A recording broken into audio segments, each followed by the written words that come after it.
Ce qui suit est un audio provenant du compte du frère Mohamed Lamine, plus d'infos en description. Marilyn et Valentin pensaient gagner quelques centaines d'euros. Aujourd'hui, leur nouveau hobby leur rapporte 10 000 euros par mois. Comment vous avez réagi quand vous avez vu ces sommes apparaître? On a eu peur un peu au début. Oui, on réalise pas vraiment en fait. Ça vous embête pas que d'autres hommes voient votre femme toute nue? Non. Non, au contraire, j'ai l'impression d'être le gagnant de l'histoire en fait. Voilà. Parce que j'ai quelque chose que plein de gens convoitent et c'est moi qui l'ai. Bismillah, walhamdulillah, wa sallallahu wa sallim ala sayyidina Muhammad wa ala alihi wa sahbihi wa man wala wa ba'd. Où est passée la jalousie des hommes, Mohamed Lamine avec Abdullah Al-Hanifi. La religion, lorsque l'on parle de pudeur, elle a beaucoup plus centré, on va dire, les textes religieux sur les femmes que sur les hommes. Et il y a d'autres textes que la religion a beaucoup plus montré du doigt, pointé du doigt les hommes que les femmes. Et parmi ces textes, parmi ces sujets, il y a la jalousie que l'homme doit avoir envers ses maharim, c'est-à-dire les femmes de sa famille. Et malheureusement aujourd'hui, force est de constater que les musulmans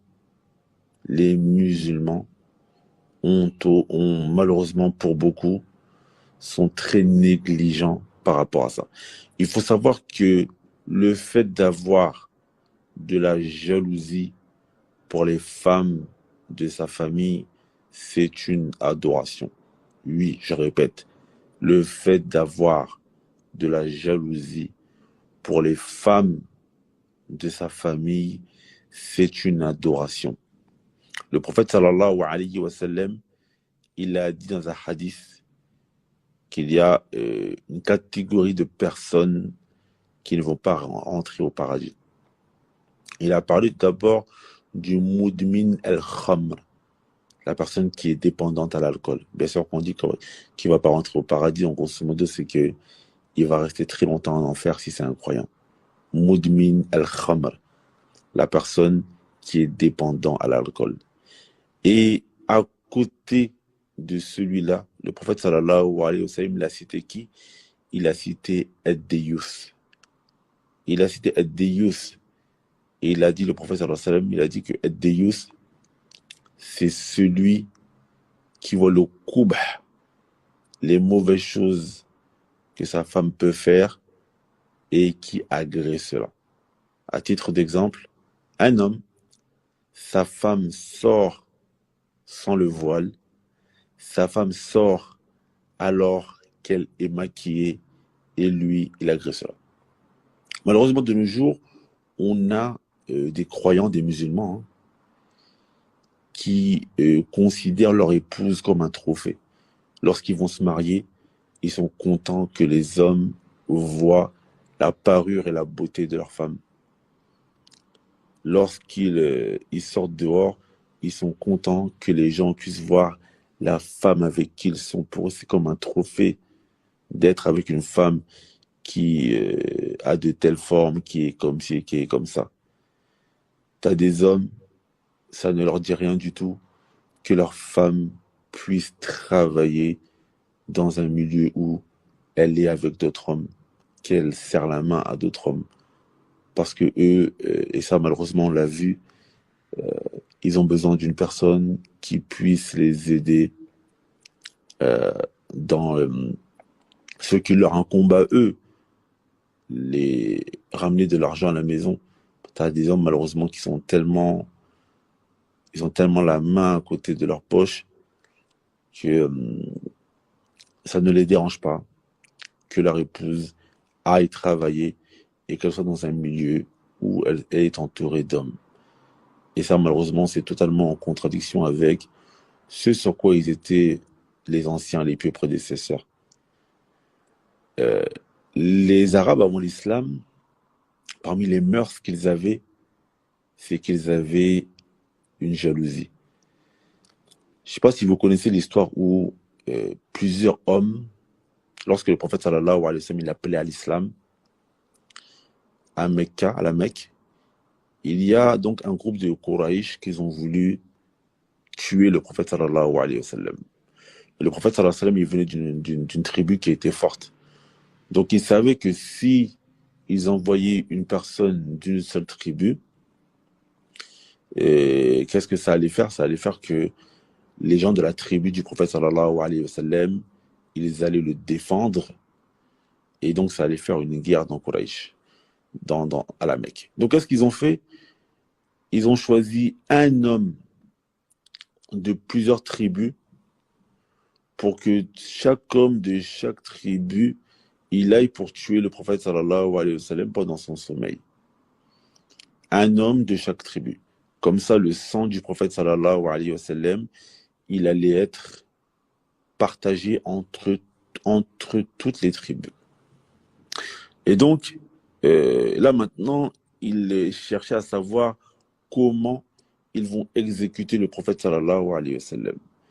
Et il y en a un qui a donné une idée machiavélique, il a dit, on n'a qu'à grimper au-dessus de chez lui, et pendant qu'il sera en train de dormir, on l'exécute.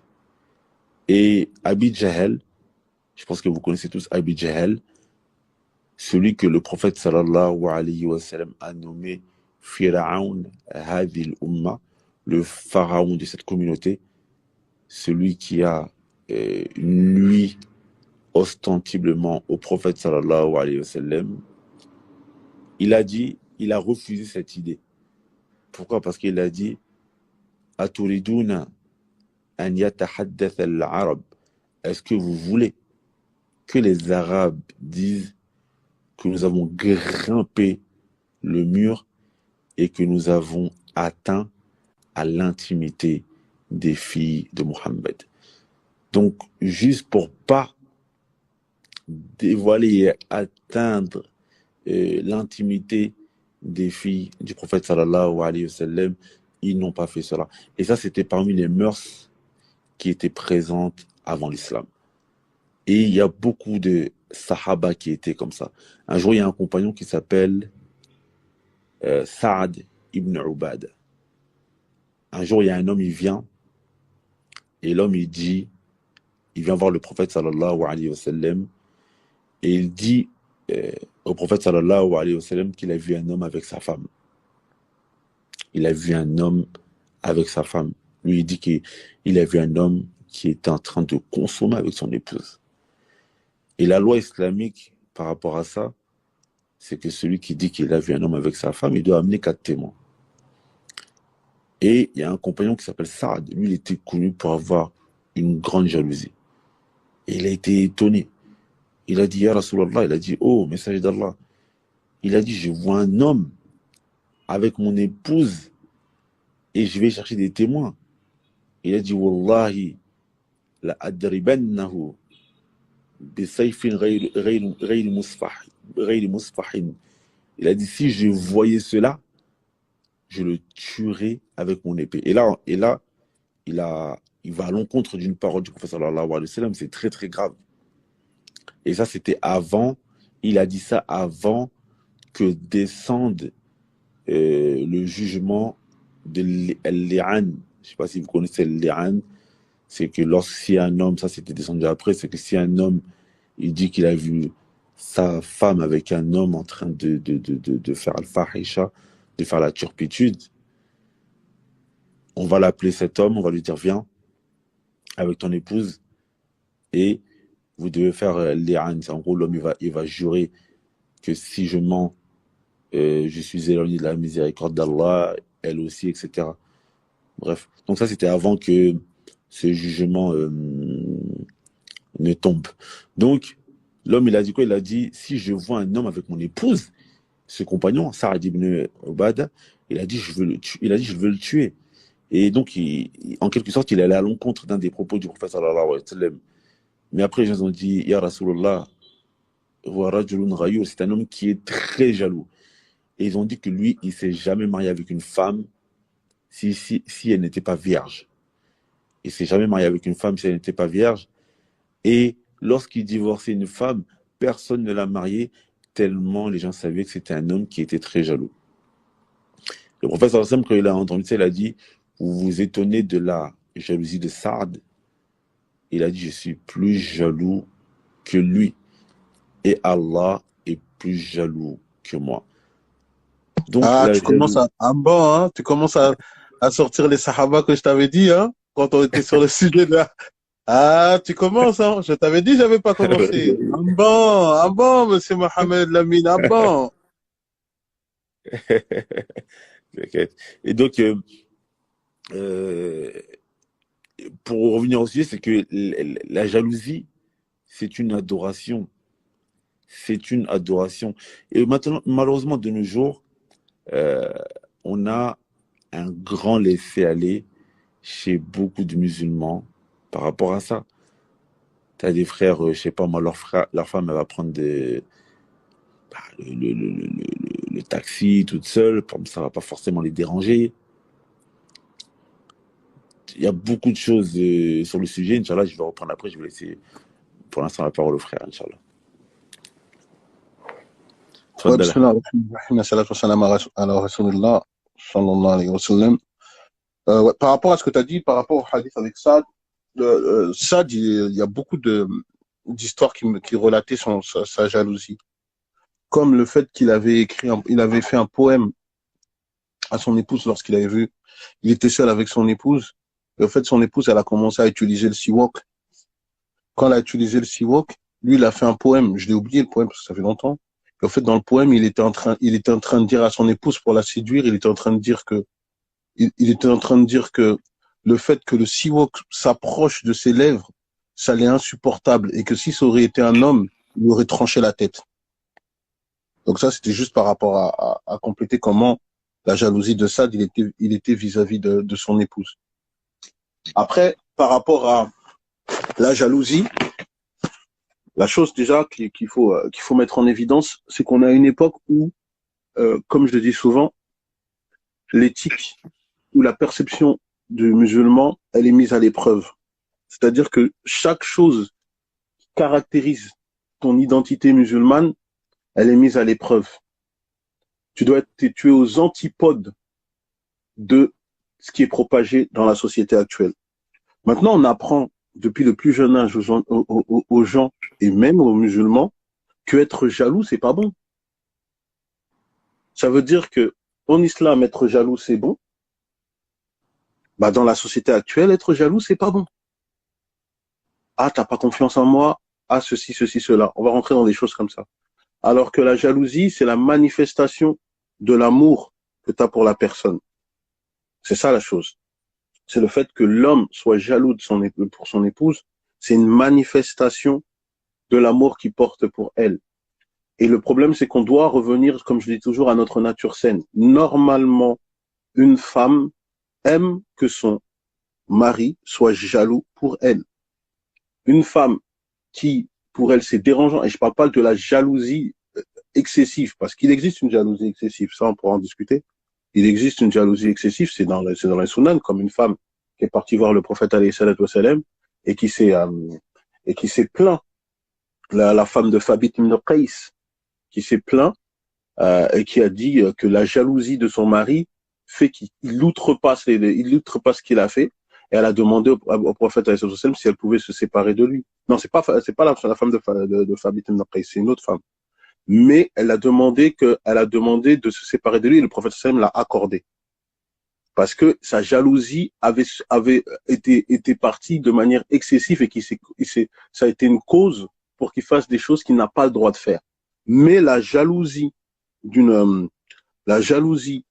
homme pour son épouse, ça fait partie des choses qui sont primordiales.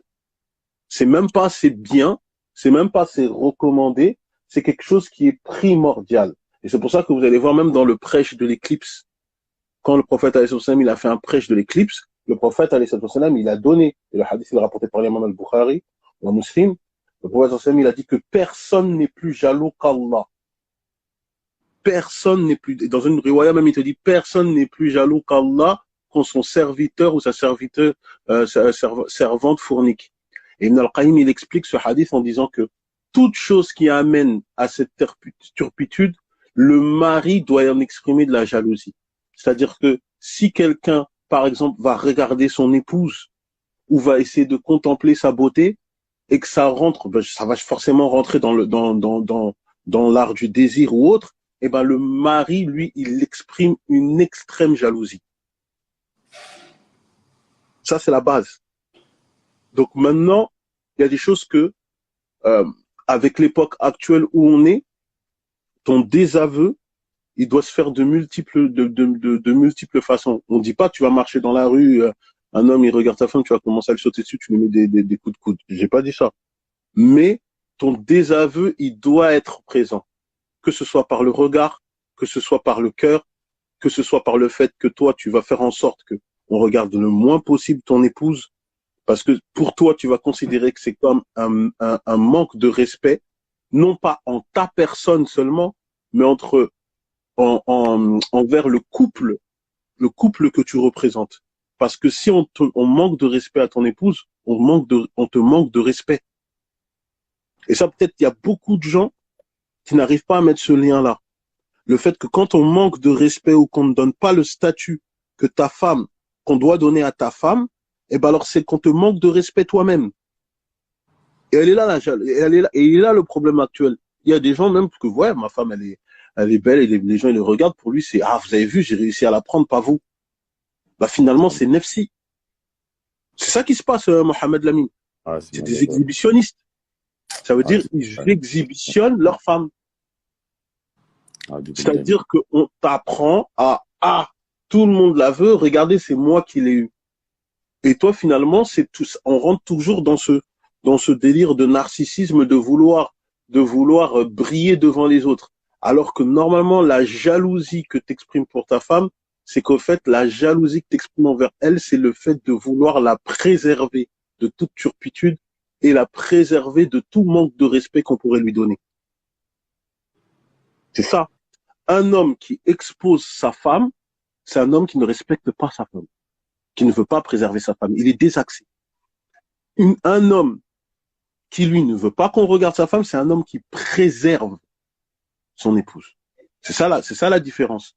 Et même avant, si tu te rappelles bien, même avant dans la Jahiliya, quand tu voyais à l'ancienne, dans les quartiers, j'en avais parlé dernièrement à un frère, je dis avant, à l'ancienne, même si c'est dans le haram, comment tu vas distinguer un homme qui considère sa copine comme vraiment, il a considéré, il veut se marier avec elle, c'est qu'en fait, il va jamais parler de ce qu'il fait avec elle, même s'il fait du haram.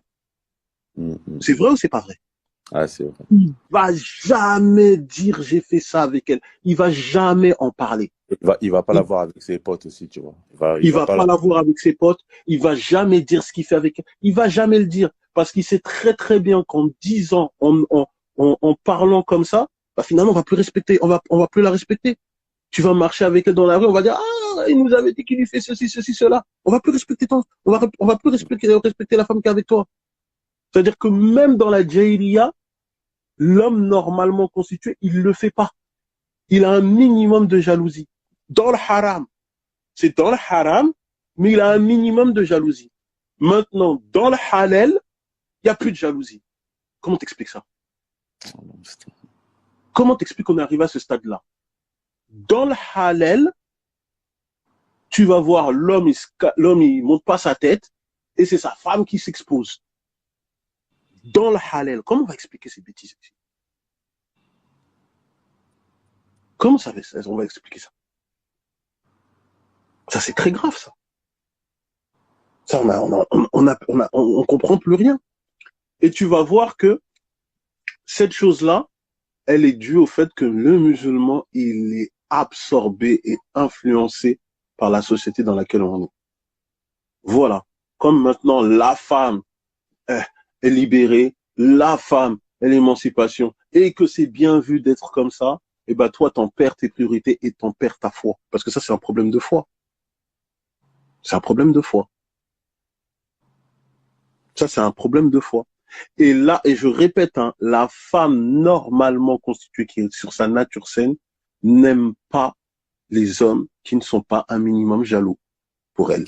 Et pour revenir à ce que tu disais, Akhi, un point qui est très important, c'est que malheureusement, dû justement à la société, à l'influence de la société sur nous, Aujourd'hui, on a des hommes qui n'ont plus cette jalousie envers leurs épouses et euh, on a des femmes aussi qui ne veulent plus d'hommes jaloux.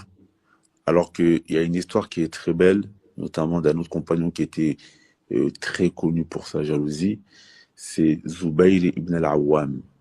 Zubayr ibn al-Awwam, lui, il s'est marié avec la sœur de Aïcha radiallahu anha, qui était Asma bint Abu Bakr radiallahu anha. Et Asma bint Abi Bakr, la fille de Abu Bakr radiallahu anha, elle travaillait pour son époux. Et vous savez, avant, les femmes faisaient des travaux qui étaient très difficiles. Elles devaient aller dans des champs, etc. Et donc un jour, elle portait des affaires, elle revenait de labourer, etc. Elle avait des affaires qui étaient lourdes. Et donc le prophète sallallahu alayhi wa sallam, il l'a vu porter ces affaires qui étaient lourdes. Donc le prophète sallallahu alayhi wa sallam, il était avec il était sur sa monture et il lui a dit monte à Asma radiallahu anha. Et Asma radiallahu anha, elle a eu honte et tout ça, tu vois, donc elle n'est pas montée. Et elle a dit quoi? Elle a dit Tadhakkartu ghayrat az-Zubayr. Elle a dit je me suis rappelé la jalousie de mon épouse Zubayr. Et c'est à cause de cette raison qu'elle n'est pas montée avec le prophète sallallahu alayhi wa sallam. Et après, elle a raconté ça à son épouse Zubayr. Zubayr, il lui a dit quoi? Il a dit le fait que tu portes ça, c'est ces choses qui étaient lourdes, c'est plus dérangeant pour moi que tu montes avec le prophète sallallahu alayhi wa sallam. Donc, à la kulli hal, la jalousie, c'était quelque chose qui était accepté des femmes à l'époque. Et de nos jours, malheureusement, on a beaucoup de femmes qui n'acceptent plus la jalousie de leurs époux. Ça est malheureux. Et un autre point sur lequel également je voudrais attirer votre attention, c'est que le musulman, il doit même être jaloux pour les femmes de ses amis. Si tu sais que ton frère, en Allah, il n'aime pas, je sais pas moi, telle ou telle chose envers ses filles ou sa femme, tu ne dois pas les faire. Et il y a une belle histoire justement avec le prophète sallallahu alayhi wa sallam. Je sais plus si c'était dans un rêve. Le prophète sallallahu il a vu, je sais plus si c'était un rêve ou si c'était quand il a fait l'ascension nocturne. Il était au paradis et il a vu une femme qui était en train de s'abreuver près d'un bassin. Le prophète sallallahu alayhi wa sallam, il a dit, il a voulu se rapprocher de cette femme-là. Il a dit, parce qu'elle était à côté d'une maison. Et après, on lui a dit, qui est cette femme, etc. On lui a dit, c'est la femme d'un des croyants. Après, il a dit, c'est croyant.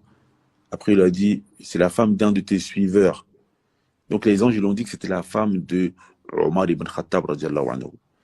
Et lorsque le prophète sallallahu alayhi wa sallam, il a su que c'était la femme de Omar ibn Khattab, radiallahu anhu, cette femme du paradis, il a tourné son regard de cette femme parce qu'il s'est rappelé la jalousie de Omar ibn Khattab radiallahu anhu.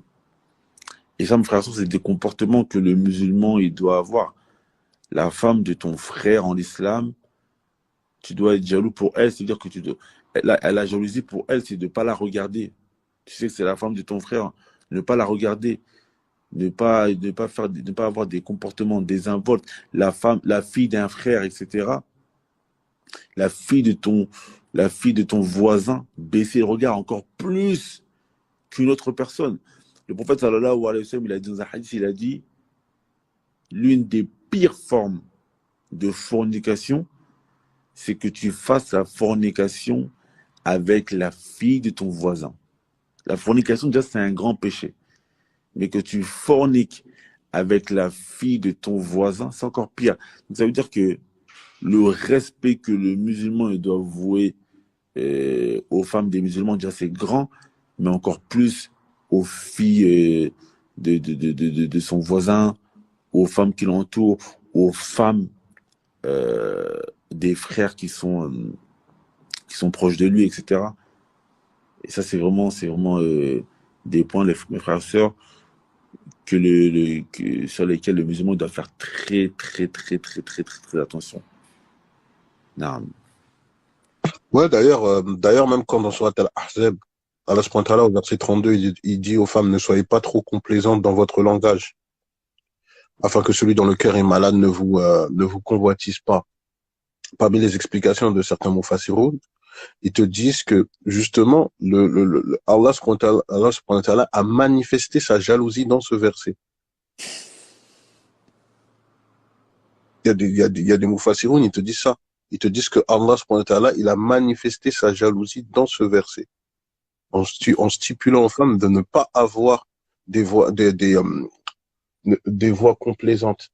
Et c'est pour ça que même il y avait un mufassir, j'avais lu son explication, elle m'avait même étonné parce qu'il expliquait, il dit pourquoi Allah subhanahu wa ta'ala, dans ce verset, il ne met pas en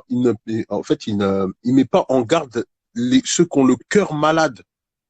Il met la charge à la femme. Ne soyez pas trop complaisante dans votre langage afin que celui dont le cœur est malade ne vous convoitise pas. Et c'est à partir de ça que le mufassir, il a expliqué, il a dit parce que le fait que la voix de la femme peut-être elle va être complaisante, et ben ça va stimuler et ça va exciter encore plus la jalousie de son mari. Ça va exciter sur la jalousie de son mari. Pour lui, ça veut dire la voix de sa femme, ça lui appartient. La voix de sa femme, ça lui appartient. Le fait qu'une femme, elle a cette influence sur les âmes, lui, il sait que cette chose-là, c'est pour lui. Et c'est pour ça qu'Allah subhanahu wa ta'ala, par rapport à cette fitna qu'il pourrait avoir, Allah subhanahu wa ta'ala, il a donné la charge à la femme. Ne soyez pas trop complaisante. C'est dans ce sens-là. Et c'est pour ça que le musulman normal ne supporte pas que quelqu'un puisse ne serait-ce effleurer, je dis bien effleurer de manière métaphorique, effleurer tout élément qui constitue le jeu et la relation intime qu'il a avec son épouse. Tout ça, c'est le langage intime du couple. C'est ton langage intime du couple. Tout ce qui se rapproche de loin comme de près, qui a un langage intime avec ton épouse, toi, c'est clôturé, c'est un château fort. Il y a personne qui rentre dedans. C'est entre toi et ton épouse. Tout ce qui s'en approche, tu deviens pitbull méchant. Tu deviens pitbull méchant. Et ça, maintenant, c'est mal vu. C'est mal vu parce qu'on est on est à l'ère du libéralisme. C'est vraiment mal vu, mais le pire, c'est, tu vois, c'est ce qui est étonnant, c'est que c'est certaines femmes qui fuient les hommes qui peuvent être jaloux. Non, moi, c'est pas étonnant. Moi, c'est pas étonnant. C'est pas étonnant, pourquoi? Parce que, on l'a dit, on a corrompu les mœurs de la femme. C'est-à-dire qu'on est à une ère où on corrompt les mœurs de la femme. Sous prétexte de la libération de la femme, de l'émancipation de la femme, on corrompt les mœurs de la femme. Et maintenant, à partir de ce moment-là, la femme qui n'a pas sa teskiyat nefs, qui n'a pas l'œil de la vigilance avec la lampe du Coran et de la Sunna, elle va tomber dans ce trou. Elle va tomber dans ce trou, puisque qui va venir lui dire faut pas faire ça? Il y a des personnes, juste avec le verset que je viens de te citer, regarde, je vais donner un simple exemple. Le verset que je viens de te citer. On te dit ne soyez pas trop complaisante dans votre langage afin que celui dont le cœur est malade ne vous convoitise pas. Mais il y a des femmes, elles vont te répondre quoi? Il y a des femmes, elles vont te répondre, mais s'ils sont malades, c'est pas ma faute, ça leur concerne. T'entends pas ça? Quand on te dit, quand il y a certaines femmes, là, elles viennent et te disent quoi? Tu dis, quand on dit à une femme qu'il faut bien se couvrir, qu'il faut faire attention, parce que après, il y a des hommes, ils peuvent faire ceci, elle va dire, mais eux, ils peuvent se contrôler. Ils ont qu'à baisser le regard. Ça veut dire là, c'est Allah lui-même. C'est pour ça que moi, quand j'avais déjà entendu ça, tu te rappelles, dans un live, j'ai rien dit. J'ai rien dit, mais moi, j'avais ce verset dans la tête. De base, tu vas dire, quand une femme va venir te dire, oui, mais même normalement, si je suis mal habillé, les hommes n'ont pas à venir. On est d'accord que les hommes n'ont pas à venir. Mais si tu utilises cet argument pour dire que ça leur regarde pas si je m'habille mal ou pas, non, je te sors ce verset. En tant que musulman, la voix seulement, Allah subhanahu wa ta'ala te dit, ne soyez pas complaisante dans votre langage, afin que ceux dans le cœur malade ne vous convoitisent pas. Là, on parle de la voix. Qu'en est-il des vêtements? Qu'en est-il des formes? C'est la voix, là, seulement. C'est pour ça que moi, j'ai toujours dit, c'est avec le Coran qu'on règle tout le monde ici. J'ai toujours dit ça. J'ai toujours dit ça. Le problème, c'est que là, la femme qui n'est pas vigilante et qui ne s'imprègne pas pleinement de l'esprit coranique et de la sunna, elle est perdue. Voilà, elle est perdue. Et c'est normalement aux hommes de faire preuve de pédagogie. Et moi, je reviens encore par rapport à tout ce que tu as dit, Mohamed Lamine. Il faut bien comprendre. C'est-à-dire que peut-être un frère, il va marier une sœur, et la sœur, comme elle est submergée dans ce monde-là, dans ce monde où depuis tout petit, on lui a donné plein de poisons pour qu'elle ait des pensées erronées, c'est à l'homme de faire preuve de pédagogie et de savoir effacer ça avec finesse et subtilité. Moi, je dis pas qu'il faut rentrer dans un rapport de force. C'est-à-dire peut-être ta femme, elle aura des manquements, il y aura des choses qui sont pas bons, et elle peut avoir un réflexe comme ça, un réflexe rebelle. Mais toi, il faut que tu aies la capacité de garder ton calme, d'essayer de lui faire comprendre calmement. Pourquoi? Parce qu'elle a été submergée par cette influence-là. Nous-mêmes, les hommes, on est touchés dedans, hein, Mohamed Lamine. Nous-mêmes, quand on vient, par exemple, tu vois, t'as cité l'exemple du compagnon Saad. Moi, j'aime bien quand t'as cité ça. Parce que je t'avais dit que j'ai plein d'exemples dans le Coran. Ça, j'avais dit ça de côté, tu l'as sorti toi-même. Tu comprends, non? Quand on avait parlé du live sur la virginité, je t'avais dit quoi? Je vous ai dit, je n'ai même pas commencé, c'était l'intro. Toi-même, tu commences à sortir maintenant les sources. Toi-même, tu commences à sortir les sources. Mais quand on te parle de Saad, et on te donne l'exemple de Saad, qui lui ne voulait marier qu'une femme qui n'a pas connu d'homme par jalousie, et que le prophète sallam, il te dit quoi? Pourquoi êtes-vous étonné de la jalousie de Saad? Je suis plus jaloux que Saad, et Allah est plus jaloux que Saad. Il y a les savants qui ont pris cet exemple-là dans les koutoubs que je t'avais dit sur la virginité. Il y a des savants qui ont pris ce hadith que tu as cité. Mais maintenant, ça veut dire Saad, le compagnon, le noble compagnon Saad, il serait à notre époque. Maintenant, on aurait dit quoi? Ah, il est en train de faire le culte de la virginité. Mais a'udhu billah. Quand sa jalousie est applaudi par le prophète alayhi salatu wassalam, et que le prophète sallam dit que sa jalousie là, moi c'est pire que lui. Tu comprends? C'est-à-dire même nous les hommes, on est influencés. Il faut le dire, il faut dire la vérité. Même nous, on est influencés. Percé dans la société à un point, on est noyé dedans, on s'en rend pas compte, subhanallah. On se rend même pas compte. Même nous, on est influencés. Même nous. Comment tu veux que nos épouses, elles soient pas influencées? On peut pas venir être dur avec nos épouses comme ça quand nous, tu sais, ça veut dire que ton épouse, elle est baignée jusqu'au cou. Toi, t'es juste baigné jusqu'au torse. Et tu veux commencer à dire, ah, attention, t'es baigné jusqu'au torse, mon ami. D'abord, sors de l'eau. Et après, tends la main à ton épouse. Mais nous-mêmes, c'est la vérité. Nous-mêmes, tellement on a grandi dans une société où on ne te laisse plus être un électron libre. C'est-à-dire que tu es un esclave par la pensée. On te laisse plus le choix de penser. Et le musulman, normalement, il a son bouclier. Il a le bouclier avec le Coran et la Sunna. Normalement, c'est le bouclier. Et c'est pour ça que moi, je suis tout à fait d'accord. Mais là, comme ça touche la manière de penser, la manière de vivre, là, on doit faire nous, les frères, là, on doit faire preuve de extrêmement de pédagogie envers nos sœurs sur ce point-là. Parce que là, c'est pas des péchés ponctuels. Tu dis à quelqu'un, vole pas, tu peux parler même sec. Elle sait très très bien depuis, t'as pas besoin d'explication pour lui faire comprendre que voler, c'est pas bon. Mais là, c'est carrément la perception de vie. Ah bah non, mais attends, j'ai mon voile, qu'est-ce que tu me veux encore? Alors, ce moment-là, il te dit dans Surat An-Nur de mettre le voile, je l'ai mis. Tu veux quoi encore? Toi, tu es obligé de lui expliquer maintenant la manière de percevoir, dans sa manière de voir les choses, sa manière de parler, sa manière de tenir, dans sa gestuelle, les choses que pour elle doit comprendre que c'est un déshonneur pour elle. Ça demande de la pédagogie.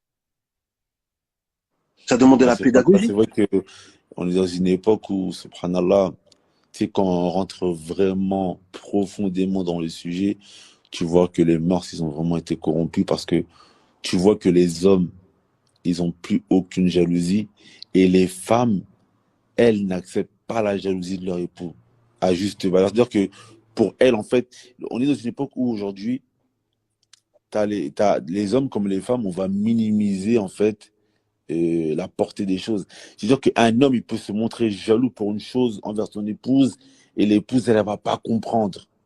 Elle va pas Non, comprendre. C'est pour elle ça va que pas tu peux pas comprendre rentrer pourquoi dans un tu es rapport jaloux de pour cette force. chose-là. C'est rien du tout. Oui, Alors qu'en vérité, c'est quelque chose de grave qui touche son cœur. Alors, mais non, pour elle, c'est rien du tout. Pourquoi tu es jaloux pour ça? Alors qu'en vérité, subhanallah, il a justement raison de montrer sa jalousie pour cette raison. c'est pour ça que moi, par exemple, il y avait un frère qui était marié, il m'avait contacté, il m'avait dit, oui, en fait, tu vois, c'est-à-dire que chez lui, quand on sonnait chez lui, sa femme, elle répondait au téléphone et tout ça. Hmm. Et lui, quand il m'a dit ça, il m'a dit, moi, je me suis embrouillé avec ma femme parce que je dis, je veux pas que tu répondes. Elle lui a dit, mais la voix, c'est pas une aura. Et moi, quand il m'a expliqué cette histoire comme ça, il me dit, ouais, mais même si la voix pas aura, moi, je dis, ouais, mais frère, faut pas que tu commences à rentrer dans un rapport de force avec ça. Faut pas que tu commences à rentrer dans un rapport de force avec ça. Il y a des manières que tu peux obtenir ce que tu veux sans que ce soit par le rapport de force. Et là, on n'est pas dans c'est une aura ou pas.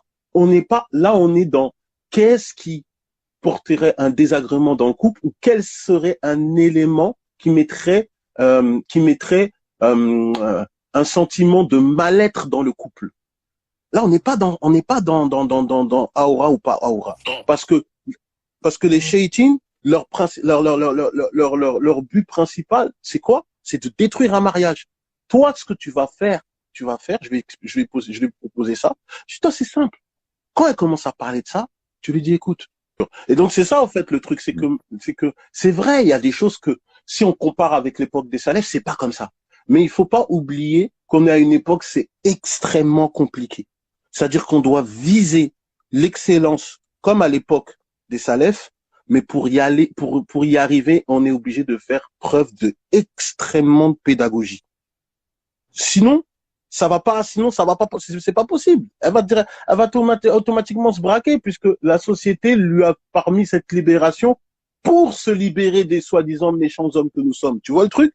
C'est-à-dire que quand toi tu vas faire ça, quand toi tu vas venir avec un rapport de force dans des choses comme ça, eh ben elle va automatiquement se braquer et tu pourras pas lui en vouloir.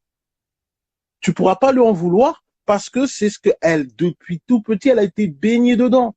Donc nous, on est obligé de faire preuve d'une extrême pédagogie. Quand j'ai dit au frère, vas-y, c'est simple, tu veux pas tu veux pas qu'on entende sa voix parce que tu me dis sa voix elle est fitna, bah toi tu lui rappelles en mode séduction que sa voix est fitna. Tu lui dis c'est ta voix de sirène qui m'a séduit. C'est ta voix de sirène qui a fait que je me suis dit elle faut que je la dote. Donc si moi là c'est ça, qu'en sera-t-il des autres? Et ça, c'est comme Saad, l'exemple qu'on avait parlé de compagnon. Bah, Saad, c'est ce qu'il a fait. Quand elle a commencé à frotter le siwak, son épouse a frotté le siwak, pour justifier la jalousie énorme qu'il a, eh ben, il l'a fait en poème, en séduction. Quand ce siwak a s'approché de ta bouche, si ça aurait été un être humain, je lui aurais tranché la tête. Car il n'y a que mes lèvres qui peuvent s'approcher de ta bouche. Il a manifesté son amour par sa jalousie. Et elle, dans sa tête et dans son subconscient, quand son mari est jaloux, elle ne comprend que là, il est en train de manifester son amour. Ça veut dire que c'est à toi de faire preuve de pédagogie pour que elle, dans sa tête, quand elle voit ta jalousie, automatiquement, elle met le lien. Jalousie, amour. Jalousie, il montre son amour. Tu vois? Et c'est peut-être ça qui nous manque aussi. Pas faux, subhanallah, c'est vrai que... C'est peut-être ça qui nous manque. Bah oui, c'est peut-être ça qui nous manque. C'est peut-être ça qui nous manque. Parce que c'est extrêmement dur. Il y a des choses, toi, tu vas dire quoi déjà? Parce qu'il faut pas se mentir. Pardon, excuse-moi, mais il faut pas se mentir, frère. Nous, on est des frères. On a la barbe. On a jusqu'à mettre une casquette, hein. Je suis désolé de parler comme ça, frère. On met notre casquette, on met notre bonnet, on marche dans la rue. Ah, frère. Les yeux sont pas forcément rivés sur nous. La femme qui a décidé de suivre Allah et son messager, les yeux sont rivés sur elle. Et on s'attaque toujours à la plus faible. Ça veut dire, à côté, elle a besoin d'un soutien fort. Tu comprends ce que je veux dire? Elle a besoin d'un soutien fort. Elle a besoin que tu lui rappelles que c'est pas n'importe qui ce qu'elle a fait. Ce qu'elle a fait, c'est pas n'importe, c'est pas petit ce qu'elle a fait. Ça veut dire que c'est à ce moment-là que tu lui fais comprendre. C'est comme un sportif. Il a gravé une étape, tu fais, regarde, t'es déjà arrivé là-bas, bah, vas-y, continue, tu vas arriver au podium. Moi, je pense que c'est mieux dans ce domaine-là d'exercer cette méthodologie plutôt que de dire, ouais, regarde, tu fais ça alors que c'est pas bon. Parce qu'autour de elle, il y a que du pas bon. Tu vois ce que je veux dire? Autour d'elle, il y a que du pas bon, frère. Ça veut dire, elle a pas de quoi se dire, bon, faut que je fasse plus. Là, toi, c'est toi qui dois la booster et lui dire, regarde, t'es déjà au top, là. Là, tu montes là-haut, tu vas être au tip top. Et c'est peut-être ça que, moi, je pense que c'est important sur ce point-là, parce que c'est compliqué, hein, frérot. Hein. C'est compliqué. Hein.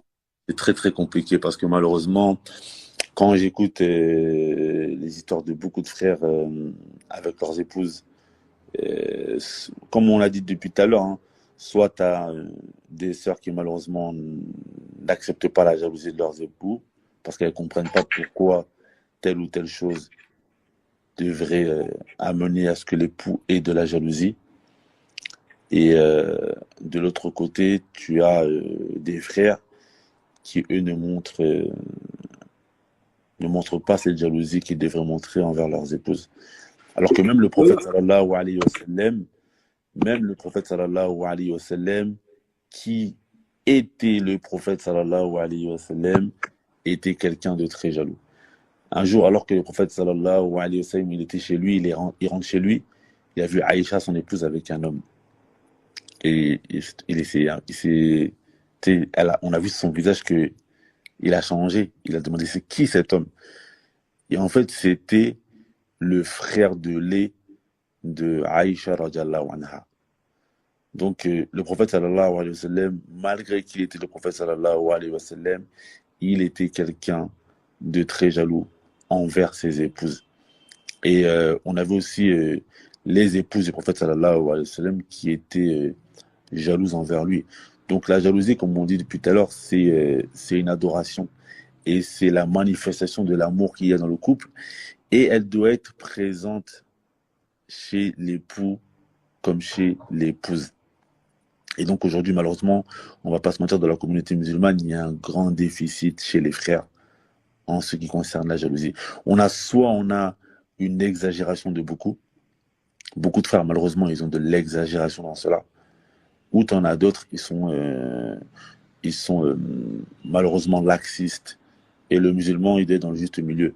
Comme nous a dit le prophète sallallahu alayhi wa sallam, dans un hadith, il a dit le prophète sallallahu alayhi wa sallam, khayrul umur awsatuha. Il a dit la meilleure des choses, c'est quoi? C'est le juste milieu. Malheureusement, vous regardez sur Instagram, vous voyez des choses qu'on ne voyait pas avant. Il y a eu un changement dans les mœurs des musulmans. Il y a quelques années, vous n'allez pas voir des frères qui se montraient avec leurs épouses. Ça, c'est des choses qu'on ne voyait pas. Des frères qui font des vlogs avec leurs femmes, etc. Ça a commencé il y a 5, 6 ans, 7 ans. Mais avant, c'était des choses qu'on ne voyait pas. Surtout que, en vérité, c'est triste parce que tu montres, en fait, tu montres les moments que tu as avec ton épouse, alors que c'est même plus intime, ça devient public, au fait. Au fait, ça devient public. Parce que même si on rentre dans, parce que les gens, ils vont commencer à faire, ouais, mais elle a son khimar, blabla, ils vont commencer à parler comme ça. Ouais, mais le problème, il est où? C'est que toi, les moments que tu passes avec ton épouse, à la base, c'est l'intimité du couple. L'intimité du couple ne se limite pas à l'acte charnel. L'intimité du couple, c'est la fusion que vous avez, le langage que vous avez, la complicité que vous avez. Et toi, tu veux pas préserver et garder ça pour toi? En fait, c'est ça qui est bizarre. Parce que ça, c'est les choses précieuses, tu les gardes pour toi. C'est pas, tu l'exposes comme ça à tout le monde, comme ça. Après, les gens vont être des envieux. Et en fait, tout le monde sait, ah, sa femme, elle est douce comme ça. Ah, sa femme, elle est douce comme ça. Mais frère, après, tu t'étonnes que tu vas avoir des problèmes. On te voit comme ça, en vidéo avec ton épouse. Ton épouse te caresse la nuque. Toi, tes yeux, tes pupilles deviennent des étoiles. Et puis, les gens regardent ça. Et puis, il y en a d'autres, ils ont des douches froides comme ça, là, depuis des mois et des mois. Tu crois qu'il va pas, tu crois qu'il va faire quoi quand il va regarder ça? C'est toi qui t'exposes au danger. Allah Moustan. Non, franchement, c'est chaud. Ça, il y a une prolifération, malheureusement, sur les réseaux sociaux. Donc, quand il y a, subhanallah, faut pas s'étonner après aussi que certains frères, ils, euh, ils subissent des choses bizarres dans leur couple. Il y a un frère qui est venu malheureusement poser une Voilà, il y a une question. sœur, elle a dit une phrase de ouf, hein. Elle a dit, même un djinn amoureux est plus jaloux que le mari. Il y a un frère, il y a quelque temps, justement, il est venu, parce que aussi, le problème de certains hommes, c'est que parfois, en fait, ils ont de la jalousie, mais bon, c'est vrai qu'il y a la peur d'aller au conflit parfois avec certains de leurs épouses, parce que parfois, ils vont interdire des choses à l'épouse, justement par jalousie, et l'épouse, elle comprend pas cela. Et parfois, il y a la peur d'aller au conflit. Il y a un frère qui est venu justement exposer son histoire il y a quelques semaines, je sais pas si vous vous en rappelez, c'était en été. Il avait expliqué que lui, il est avec sa femme, etc., ils sont mariés et tout. Et sa femme, elle a commencé vu qu'elle travaillait pas, elle a voulu faire des maraudes avec une association. Et Hmm. dans cette maraude, dans les maraudes que la femme elle faisait, il y avait des hommes, tu vois. Mais bon, la sœur, elle lui a pas très bien présenté le projet parce qu'elle a dit elle a dit que les hommes juste ils conduisaient, etc. Et les sœurs, elles étaient derrière à distribuer la nourriture. Mais bon, il y a malheureusement, en quelque sorte, de la mixité. Et donc, justement, ça, malheureusement, ça a fait quoi? Ça a fait que la sœur, de fil en aiguille, elle a commencé à s'attacher à un homme avec qui elle faisait les maraudes. Et lorsque vous regardez les sondages, ils disent que l'endroit où il y a le plus d'adultère, c'est sur c'est sur le lieu de travail. Et aujourd'hui, il y a une grande négligence tant des musulmans que des musulmanes sur le fait de travailler dans des milieux qui sont mixtes. Tu as beaucoup de gens qui malheureusement, ils suivent leur passion, ils halalisent le fait de travailler dans des endroits mixtes, soit parce que ils sont dans le besoin, alors que parfois ils ne sont pas vraiment dans le besoin. Et il faut savoir que même le besoin ne rend pas illicite, c'est la nécessité qui rend l'illicite licite. Mais le besoin ne rend pas l'illicite licite. Donc beaucoup de gens sont très négligents quand tu as travaillé dans Mais des... pourquoi, en fait? Parce que déjà, même le lieu de travail, c'est quoi? Déjà, maintenant, le lieu de travail, de temps en temps, tu vas plus passer de temps dans le travail que chez toi. Donc, au final, elle va passer plus de temps avec des étrangers qu'avec son mari. Donc, déjà, c'est ça. Maintenant, comment elle va le passer? Elle va le passer dans le sens que déjà, par exemple, l'exemple que tu as donné avec la maraude, elle partage quelque chose avec quelqu'un d'autre que son mari. Oh, regarde, t'as vu, il m'a touché, lui. Ah, t'as vu le pauvre, ça commence à taper des discutes, ça commence à rigoler, ça commence à dahak, tout ça, tu vois. Donc, donc c'est comme ça, tu vois. Quand on voyait comment. Pourtant, ce qui est bizarre, c'est que nous, quand on dit ça, les gens vont dire, ah, mais vous exagérez, les frères. Mais pourtant, depuis tout petit, on regardait des séries, ça a toujours commencé comme ça. En fait, moi, je comprends pas. Nous, quand tu me regardes sur ça, les gens, ils vont me dire, ouais, vous exagérez, les frères. Quand on a regardé que des séries, les feux de l'amour, on a regardé toutes les séries, que ça a toujours commencé comme ça. Ouais, il a fait tomber un mouchoir. Après, moi aussi, je voulais le ramasser. Puis après, on s'est regardé. Tu vois, les bêtises comme ça. Mais ça a toujours commencé comme ça. Ça a toujours commencé comme ça. Donc, à un moment, le truc, c'est que il faut couper à la racine. Surtout que lui, là, ce qu'elle a fait, bah, le mari, il aurait pu faire avec elle, non? Pourquoi lui, il y va pas avec elle? C'est ça, en fait, que moi, je comprends pas, tu vois. Je comprends pas. Et puis, il y a aussi le truc que moi, je vois qui est destructeur dans le couple, c'est qu'en fait, chacun vit sa vie, en vérité, tu vois. Si tu remarques bien, parce que moi, la plupart du temps que je vois les problèmes de couple, quand on vient me parler, c'est qu'en fait, chacun, il vit sa vie. Le mari, il a sa vie. La femme, C'est elle des a sa vie. colocataires. Il y a pas... C'est des colocataires. Comment? Ouais, c'est Des des colocataires. colocataires. C'est des colocataires. Les Des choses colocataires qui pour, sont... des colocataires pour s'occuper des enfants. Ben voilà, les choses qui sont les plus importantes de ta vie, tu les partages pas avec ton épouse. Tu les partages pas avec ton épouse. Et tu peux pas venir me dire que un lien peut être solide quand tu partages pas les choses les plus précieuses avec les plus précieuses pour toi avec elle. C'est pas possible en fait. C'est pas possible. Pourquoi le prophète alayhi sallam, jusqu'à même quand il a eu après d'autres épouses, il a pas oublié Khadija. Pourquoi?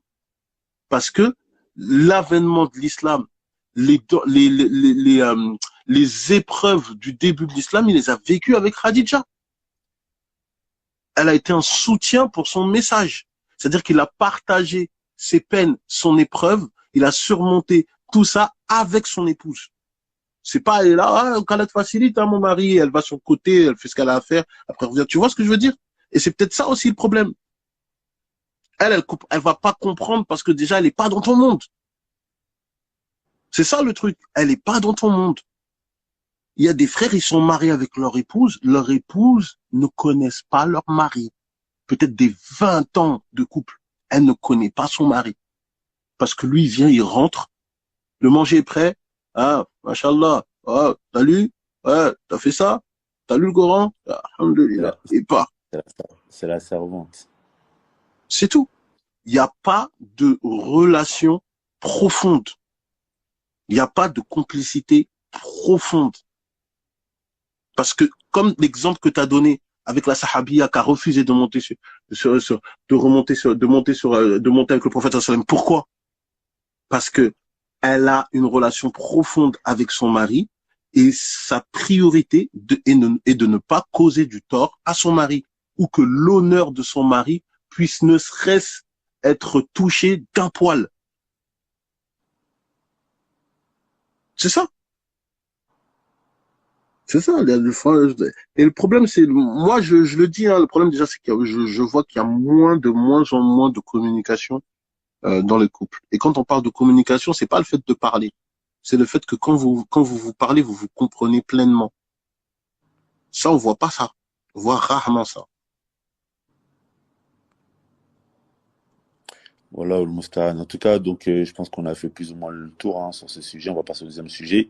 Mais juste les deux conseils qui sont très importants, c'est que les frères, la jalousie, c'est une adoration.